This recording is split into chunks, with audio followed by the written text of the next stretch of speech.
ಸ್ವಾಗತ. ಇವತ್ತು ನಾನು ನಿಮ್ಗೆ ಆರೋಗ್ಯಕರವಾದ ಮತ್ತು ರುಚಿಕರವಾದ ಒಂದು ಅಡಿಗೆ ಮಾಡಿ ತೋರಿಸ್ತಾ ಇದ್ದೀನಿ. ಇದರಲ್ಲಿ 9 ತರ ತರಕಾರಿ ಮತ್ತು ಸೊಪ್ಪು ಹಾಕಿ ಮಾಡ್ತಾ ಇದ್ದೀನಿ. ತರಕಾರಿಗಳಿಗೆ ಅದರದ್ದೇ ಆದ ಪ್ರಾಮುಖ್ಯತೆ ಇದೆ. ಅದರಲ್ಲೂ ಈ 9 ತರಕಾರಿ ಸಾಗು ಕೇವಲ ರುಚಿ ಮಾತ್ರವಲ್ಲ, ಪೌಷ್ಟಿಕಾಂಶದ ತುಂಬಾ ಶ್ರೀಮಂತವಾಗಿದೆ. ತರಕಾರಿಗಳು ಮತ್ತು ಮಸಾಲೆ ಜೊತೆಗೆ ಮಾಡುತ್ತಿರುವ ಈ ಸಾಗು ಇಡ್ಲಿ, ದೋಸೆ, ಚಪಾತಿ, ಪೂರಿ ಮತ್ತು ಅನ್ನದ ಜೊತೆ ಅದ್ಭುತವಾಗಿರುತ್ತದೆ. ಬನ್ನಿ ಹೇಗ್ ಮಾಡೋದು ನೋಡೋಣ. ನಮ್ ಚಾನೆಲ್ ನ ಫಸ್ಟ್ ಟೈಮ್ ನೋಡ್ತಿರೋ ಸಬ್ಸ್ಕ್ರೈಬ್ ಮಾಡೋದು ಮರಿಬೇಡಿ. ಲೈಕ್ ಮಾಡಿ, ಶೇರ್ ಮಾಡಿ, ಕಮೆಂಟ್ ಮಾಡಿ.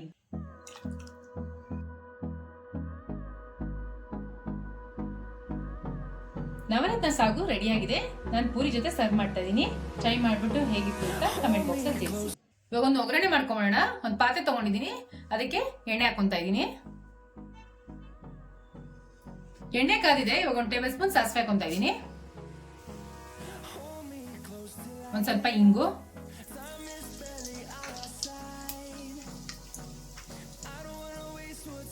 ಒಂದ್ ಸ್ವಲ್ಪ ಕರಿಬೇವಿನ ಸೊಪ್ಪು,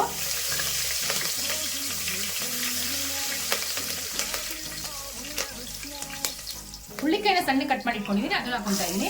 ಕ್ಯಾರೆಟ್ನ ಸಣ್ಣ ಕಟ್ ಮಾಡಿ ಇಟ್ಕೊಂಡಿದೀನಿ, ಅದನ್ನ ಹಾಕೊಂತಾ ಇದೀನಿ. ಒಂಚೂರು ಫ್ರೈ ಮಾಡ್ಕೊಂಡ್ಬಿಡೋಣ.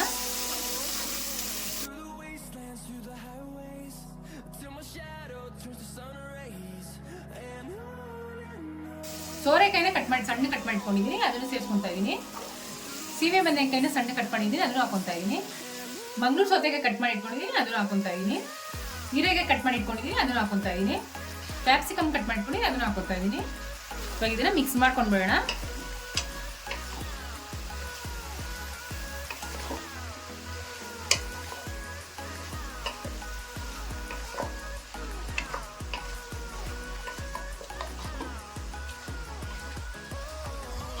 ನಾನು ಮಾಡ್ತಾ ಇರೋ ರೆಸಿಪಿ ಯಾವ ಮದುವೆ ಮನೆಯಲ್ಲೂ ತಿಂದಿರಲ್ಲ, ಯಾವ 5 ಸ್ಟಾರ್ ಹೋಟ್ಲಲ್ಲೂ ತಿಂದಿರಲ್ಲ. ಈ ಥರ ಸಾಗು ತುಂಬ ಚೆನ್ನಾಗಿರುತ್ತೆ. ಮತ್ತು ನಾನು ಹಾಕ್ತಾ ಇರೋ ತರಕಾರಿಗಳೇ ಬೇರೆ. ಟ್ರೈ ಮಾಡ್ಬಿಟ್ಟು ಹೇಗಿತ್ತು ಅಂತ ನಂಗೆ ಕಮೆಂಟ್ ಬಾಕ್ಸಲ್ಲಿ ತಿಳಿಸಿ.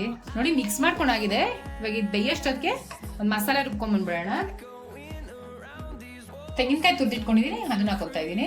2 ಟೇಬಲ್ ಸ್ಪೂನ್ ಧನಿಯಾ, 1 ಟೇಬಲ್ ಸ್ಪೂನ್ ಜೀರಿಗೆ, ಹುರ್ಗಡ್ಲೆ, 2 ಅನಾನಸ್ ಹೂವು, ಒಂದು ಸ್ವಲ್ಪ ಚಕ್ಕೆ, 2 ಮರಾಠಿ ಮೊಗ್ಗು, 10ರಿಂದ 12 ಹಸಿಮೆಣಸಿನ್ಕಾಯಿ, ಸ್ವಲ್ಪ ಕೊತ್ತಂಬರಿ ಸೊಪ್ಪು, ಸ್ವಲ್ಪ ಉಪ್ಪು. ಇವಾಗ ಇದನ್ನ ರುಬ್ಕೊಂಡ್ಬಿಡೋಣ.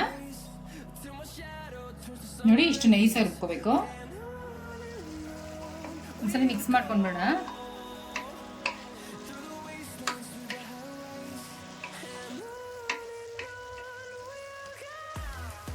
ತರಕಾರಿ ಅರ್ಧ ಬೆಂದಿದೆ. ಇವಾಗ ಕಟ್ ಮಾಡಿ ಇಟ್ಕೊಂಡಿರೋ ದಂಟಿನ ಸೊಪ್ಪು ಸೇರಿಸ್ಕೊತಾ ಇದ್ದೀನಿ. ಯಾಕೆ ಇವಾಗ ಸೊಪ್ಪು ಹಾಕೊಂತಾ ಇದ್ದೀನಿ ಅಂದ್ರೆ ಸೊಪ್ಪು ಬೇಗ ಬೆಂದೋಗುತ್ತೆ, ಅದಕ್ಕೇನೆ ಇವಾಗ ಸೇರಿಸ್ಕೊತಾ ಇದ್ದೀನಿ. ಒಂದು ಅರ್ಧ ಕಪ್ ಬಟಾಣಿ ಸೇರಿಸ್ಕೊತಾ ಇದ್ದೀನಿ.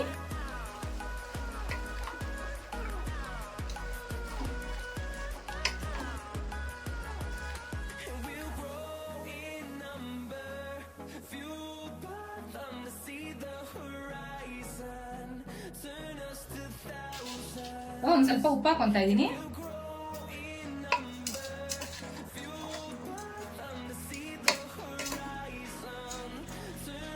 ತರಕಾರಿಗಳನ್ನ ಒಂದ್ಸಲಿ ಬೇಕಾದ್ರೆ ನೀವು ಕುಕ್ಕರ್ ಇಟ್ಕೊಂಡು ಕೂಗಿಸ್ಕೋಬಹುದು. ಆದ್ರೆ ನಾನು ಯಾಕೆ ಈ ತರ ಮಾಡ್ಕೊತಾ ಇದ್ದೀನಿ ಅಂತಂದ್ರೆ ಒಂದು ಹದವಾಗಿ ಬೇಯುತ್ತೆ ತರಕಾರಿಗಳು, ಅದಕ್ಕೆ ನಾನು ಈ ತರ ಪಾತ್ರೆಯಲ್ಲಿ ಬೇಯಿಸ್ಕೊತಾ ಇದ್ದೀನಿ. ಇವಾಗ 1 ನಿಮಿಷ ಮುಚ್ಚಿಟ್ಬಿಟ್ಟು ಬೇಯಿಸ್ಕೊಡೋಣ.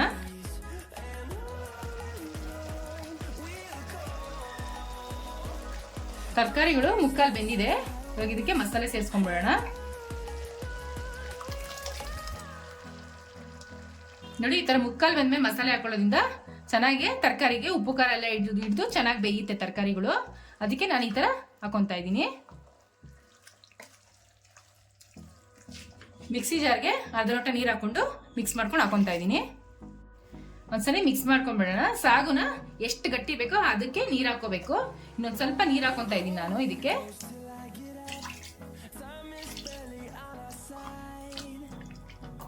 ಇದು ಹಸಿ ವಾಸನೆ ಹೋಗೋರ್ಗು ಕುದಿಸ್ಕೋಬೇಕು.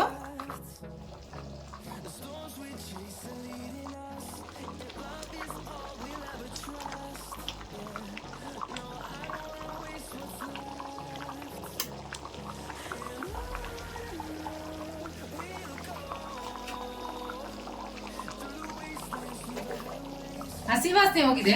ಇವಾಗ 2 ನಿಂಬೆಹಣ್ಣು ಹಿಂಡಿಟ್ಕೊಂಡಿದ್ದೀನಿ, ರಸ ಹಾಕೊಂತಾ ಇದೀನಿ ಇದಕ್ಕೆ. ಒಂದ್ಸರಿ ಮಿಕ್ಸ್ ಮಾಡ್ಕೊಂಡು ಸ್ಟವ್ ಆಫ್ ಮಾಡ್ಕೊಂಡ್ಬಿಡೋಣ.